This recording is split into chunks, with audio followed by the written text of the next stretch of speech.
Kai Sotto ay ikinukumpara ngayon sa sensational basketball player na si Victor Wembanyama, 7 feet 4 inches.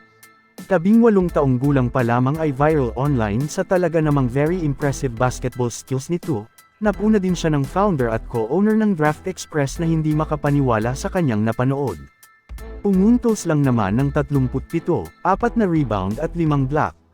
Talaga namang malaki ang similarities ng dalawa, sa gulang at height, ngunit maikukumpara din sila sa kanilang basketball skills. E-comment mo ang iyong masasabing comparison at differences sa bawat isa.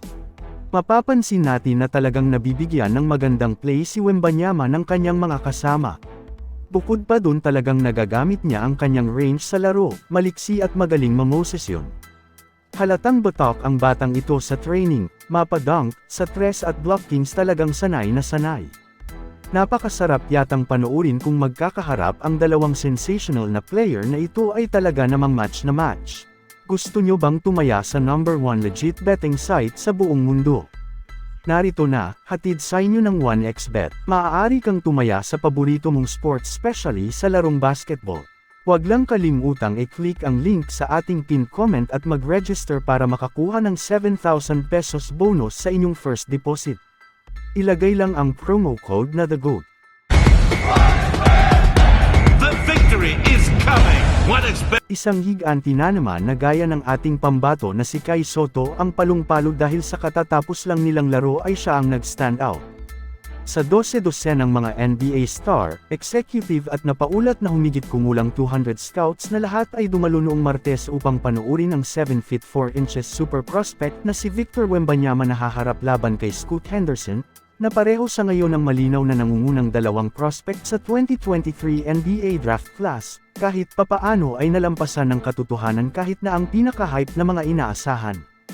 Nakuha ng pangkat ng G League Ignite ng Henderson ang 100/115 panalo laban sa Metropolitans 92 na koponan ni Wembanyama sa isang exhibition game sa Henderson, Nevada, ngunit ang huling puntos ay hindi gaanong mahalaga.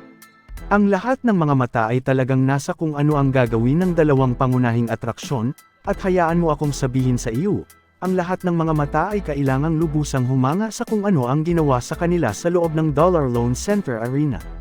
Ang katuwaan ng mga highlight ay nagsimula sa unang bahagi ng laro kasama si Wembanyama, na may iniulat na 8-foot wingspan, na tumutumbok ng 2 block sa loob ng unang ilang minuto ng paglalaro. Ang una ay ang pangunahing dahilan kung bakit siya naging isang nakamamatay na sentro, bumaba lang siya para tumulong at kayang takpan ang napakaraming espasyo sa paligid ng pintura.